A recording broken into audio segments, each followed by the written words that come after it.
Ladies and gentlemen, welcome, welcome, welcome. Thank you guys for joining us on the Coach V Huddle.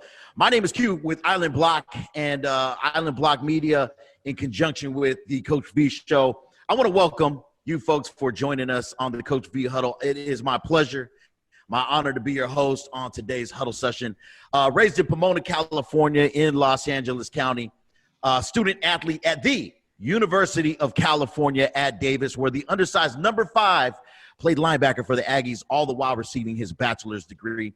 As a Division I football coach at Boise State, he's won multiple bowl game championships where he and the rest of the coaching staff developed a championship culture. Founder and president of the Invictus Youth Foundation, a community-serving nonprofit organization, success coach, keynote speaker, author, and radio host with Island Block Radio as Coach V on the Coach V Show that airs Mondays at 7 p.m. Pacific Standard Time.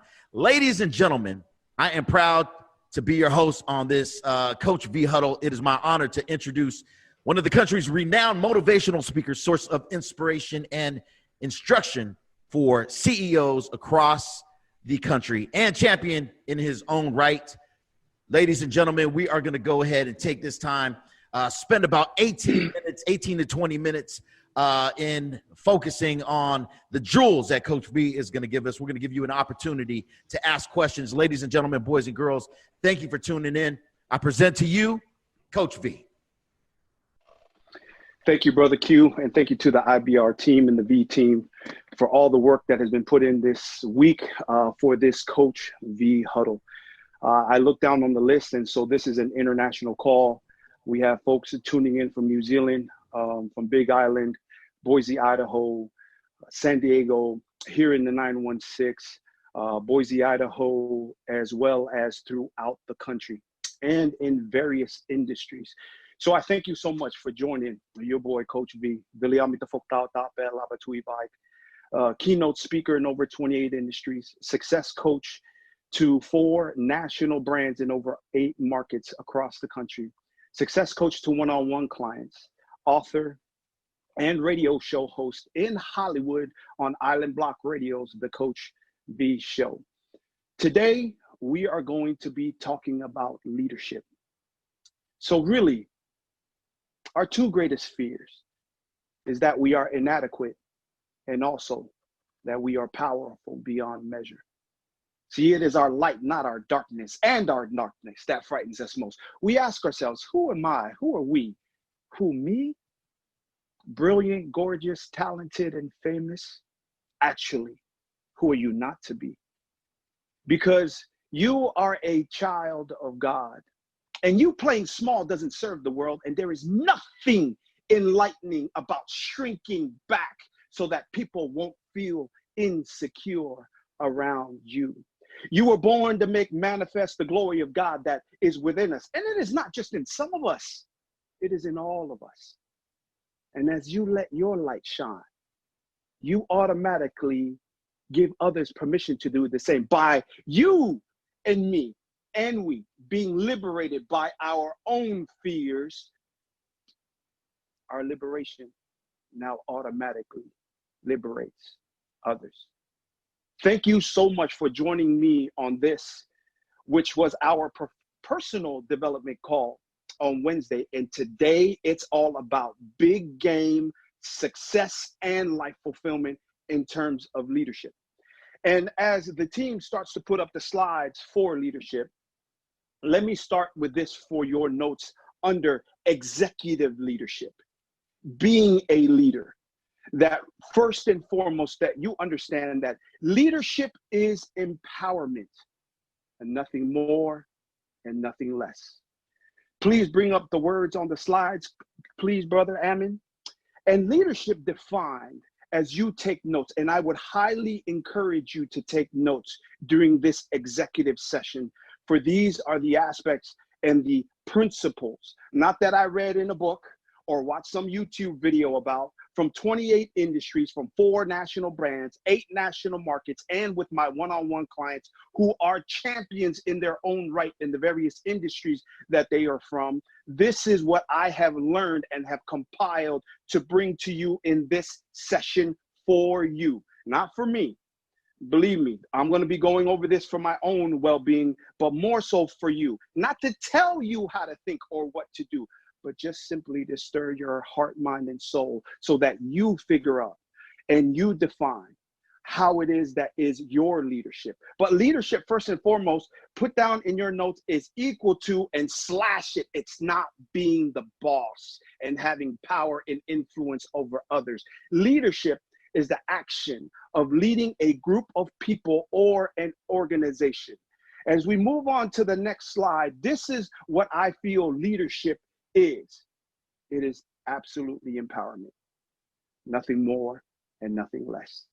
And empowerment is the act or action of empowering people.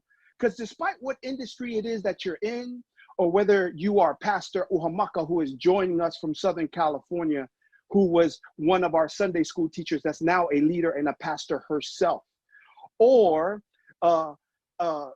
Chief Rob Strange, who is with us on this call again.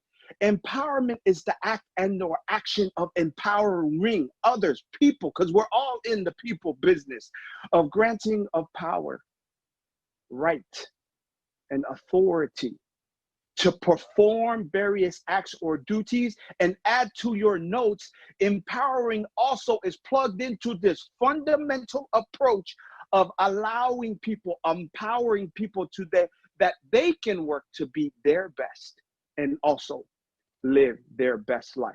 So leadership to me in this next slide is going to explain what are these 5 power points and these 5 power principles that your boy, Coach V, teaches all over the country. And now going to be stepping in to 2021. I will be in New Zealand. I will be in Australia. And we're going to take this show worldwide about talking about these effective ways. Sean, thank you so much for joining in from BYU International. Good to have you on the call.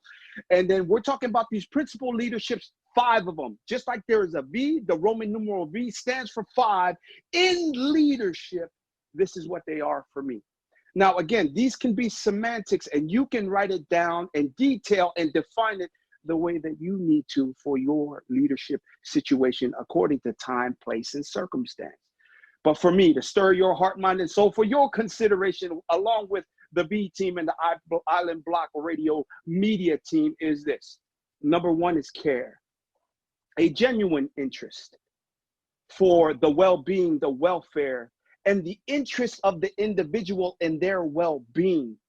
That is the first and utmost step that creates relationships that people will buy into the vision, the dream, and the mission, and the daily grind that is needed by an entire team, because we are leading people, and people still today don't care what you know or who you are until they know how much you care. And when people start playing for their coach or for their teacher or for the person or their mentor or their parent or for their congregation, it is amazing what happens when that genuine interest and genuine care happens. Number 2 is trust. And this is a firm belief in the person that they care for us, the leader. That you display an attitude and a personality and a daily way and attitude of approaching people, the job, also the standards and the execution, the performance of what's going on.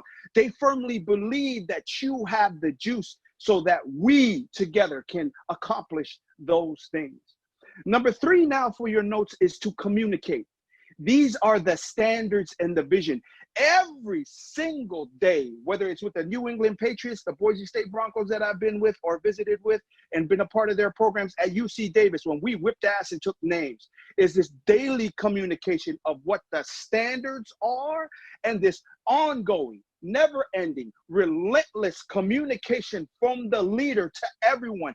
Every freaking day, every freaking email, every correspondence, and every single time they interact and engage with their people is talking about, this is what we need. This is what we need from you. This is the vision. This is the mission. This is where we're going. We need you. In football and great athletic coaches, they communicate so precisely that it comes down to, what is the issue?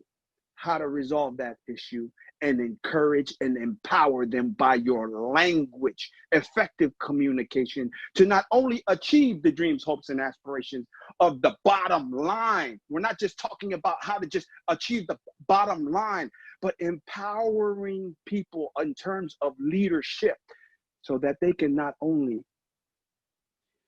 achieve the goals through the daily grind on the job, but that you communicate that they should be reaching that for their own personal well-being, their welfare. This is the communication style that is effective in raising the standards, in raising the performance, in having people feel that spark, that emotion, that fire, that inspiration that comes from success and fulfillment